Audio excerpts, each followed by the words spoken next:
Hey, what's up, everyone? Steven Andress for thelines.com, playpicks.com here, looking at a preview of the RBC Heritage, the first event after the Masters. Congratulations to all the Scotty Scheffler ticket holders out there. I hope overall the Masters was a profitable week for you. I know it was a great, exciting week for a lot of us here at thelines.com, but let's move forward. In this video, we're going to preview the RBC Heritage at Harbortown Golf Links in Hilton Head, South Carolina. One of the most beautiful beachfronts I have been to in my life. I always enjoy my couple of trips that I've been there in the past. And throughout this video, we're going to be looking at the stats you need to know to get ready for this tournament. We are going to look at a course preview of Harbortown and also some of the opening odds. And I've actually assembled my betting card of outrights for the week, and we'll reveal that to you at the end of the video. So for starters, here at thelines.com, each and every week you can find the preview from John Haslbauer here on the homepage. If for whatever reason you're watching this later in the week before the tournament starts and it's been shuffled off the homepage, you can always go to the drop-down menu under odds and golf. You'll find John Haslbauer and then his RBC Heritage preview. So, couple of initial thoughts here on this tournament. The first thing I will mention is that off the tee, this is a very different situation than the Masters. Last week, we cared about distance off the tee. This week, we certainly do not. A lot of forced layups here, a lot of strategic placement golf off the tee. And if we look at the favorites for this week's tournament, we see Justin Thomas at the top of the board at DraftKings, FanDuel, and BetMGM. Colin Morikawa, the second choice, anywhere between 12 and 14 to 1. Cam Smith, who made a run there at Scotty Scheffler in Augusta, 14 to 16 to 1 range. Patrick Cantlay and Dustin Johnson round out the top five. Looking at the field at a glance, 11 players from the official World Golf Rankings. Top 20 will be playing in this event. And as we mentioned, Harbortown Golf Links is the venue. And again, one of the biggest things is accuracy off of the tee. Now, with that being said, one of the big things John noted this week for Harbortown is that you may not want to put fairways gained in your model, considering the fact that a lot of these holes for a 7,100-yard course, which is among the shorter courses you'll find on the PGA Tour each season, allows players to take less than driver on a lot of these holes. So just because they might not be finding fairways with the driver, which is going to be baked into a lot of these off-the-tee stats, doesn't mean that they won't find it here because they might not be using the big stick off the tee in Hilton Head. Looking at Harbortown's course specs, as I mentioned, around 7,100 yards. It is a par 71, so just the three par fives. For the par threes, a lot in common for all four of them. They're between 190 and 200 yards, so that's a stat I plugged in this week, is scoring on par threes between 175 and 200 yards. The greens are Bermuda. It's a Pete Dye golf course, and any of you that have played a Pete Dye course out there understands how strategic it can be. It is a thinking man's golf course whenever you play a Pete Dye course. Not necessarily knowing where to go at the pin, but maybe away from the pin to funnel to the pin. Also, advantages depending on what side of the fairway you wind up on. So, it's absolutely a strategic type golf course we find ourselves with this week. Other than that, as far as the par fours, what you'll see here is a split between some 400 to 450 yard par fours.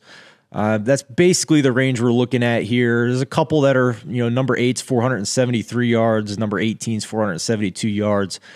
But a lot of these are falling in the 400 to 450 range. So that's another stat I plugged into the model this week. Par fours from 400 to 450 yards, scoring in that range. Event history: 12 players have multiple T15 finishes over the last 5 years, including Webb Simpson, Matt Kuchar, Ian Poulter, Patrick Cantlay, Matt Fitzpatrick, to name a few. Daniel Berger, which I'll talk about a little bit more here in a moment. Another name that is interesting to me here is Shane Lowry.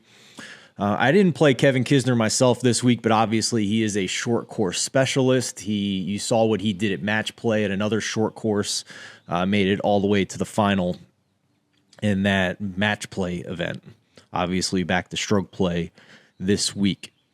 Key stats to consider, and I'll pull these on the screen. This is what John mentioned in his tournament preview, and I'll give you an idea of how much weighting I gave to each of these in my model. Obviously, strokes gained on approaches is the big one this week. I have 25% for strokes gained on approach. This is a short course where it's going to demand that you hit the greens, and these are among the smallest greens that you will find all season on the PGA Tour. So iron play and precision with those irons has an increased importance this week at the RBC Heritage. I mentioned the greens are among the smallest on tour all season. That means around the green and scrambling has increased importance this week as well. For me, I basically assigned 15% of the model I'm using this week between strokes gained around the green and scrambling. Basically just split it between the two, so you have a nice rounded figure of the short game of these players. Fairways gained, I did include that in the model this week. As I mentioned before, I would understand if you put less importance on it or if you didn't want to use it at all, under the assumption that you're going to see a lot less driver off the tee in this event. The other stats I did was par 4 scoring from 400 to 450. I assigned that 10%, another 10% for par 3s, 175 to 200. I mentioned a couple of the around the green stats. I also did include sand saves in the model. This is a coastal course, and you're going to have to be getting up and down on a few of these holes with the greens being smaller than usual. Most of the approaches here, as John mentioned, are 125 to 200. That's a wide range, so there's going to be a good mix. So I just wanted to see assigned 5% to each of those parameters: 125 to 150, 150 to 175, and 175 to 200 for proximity to the hole. And that gives me an idea of not only who's good overall on strokes gained on approach, but also if they are good in each of those three categories. And the last stat I popped in, 5% for birdies or better gained. If you look at the winners of this event over the past couple of years, we can talk about small greens and around the green play all you want, but this is still an event that the winner is usually, going lower than 15 under par at the end of the day. I think Stuart Sink was 19 under par. So I still want people that are not only going to hit these greens, but convert as well. So if we go down here to the opening odds for the RBC Heritage, we touched on the favorites earlier in the video, so we'll skip ahead a little bit, but I'll let you know that over the past 50 and 36 rounds, among the favorites, Colin Morikawa, Justin Thomas, and Patrick Cantlay are checking in at 5th, 6th, and 7th in the model I'm using this week. 5th, 18th, and worse than that, respectively, in their last 36 rounds. So Cantlay's kind of fallen off from his performances earlier in the season and when he was winning the FedEx Cup at the end of last season around Labor Day.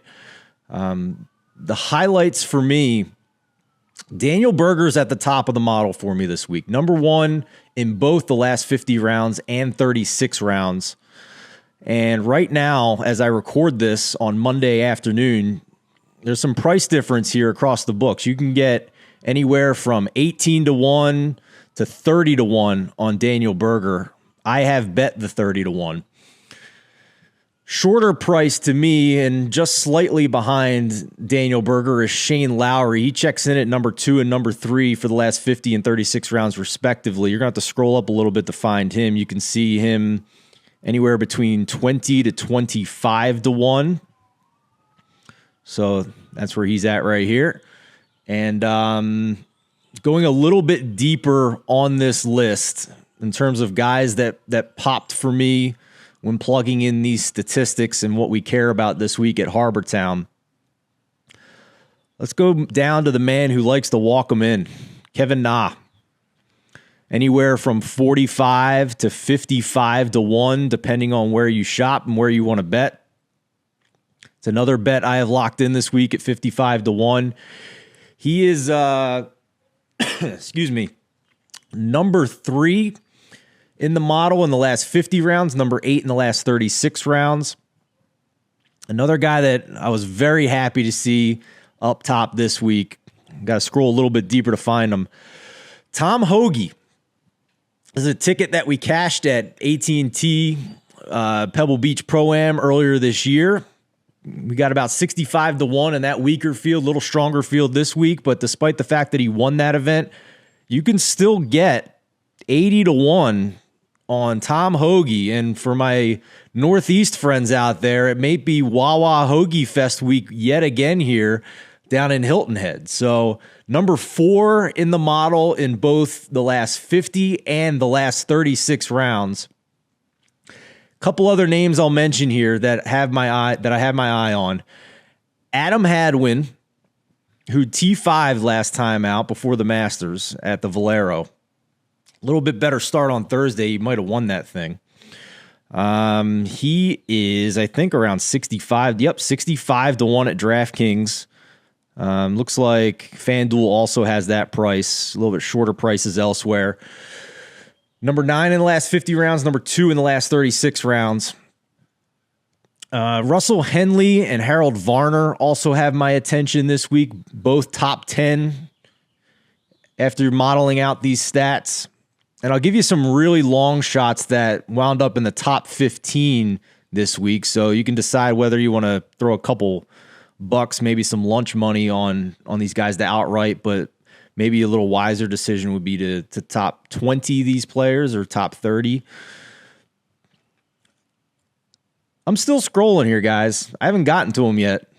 We're going to keep going. A couple really deep long shots surfaced for me this week, more so than I've seen in the last couple of months. Now, usually I find some guys like in the top 30 in the model, but to find 2 guys with odds like this in the top 15 was a rarity. The first is Luke Donald, 300-1 at DraftKings, double the price of Caesars and FanDuel.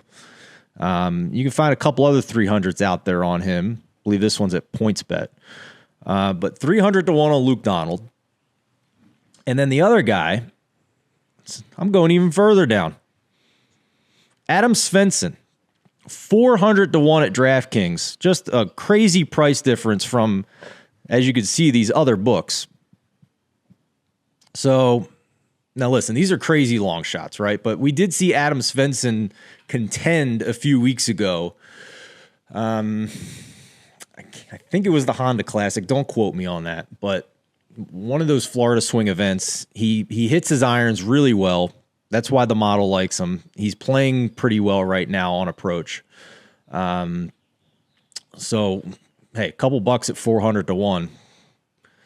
Not the worst bet in the world after, the model's telling us that he's top 15 this week.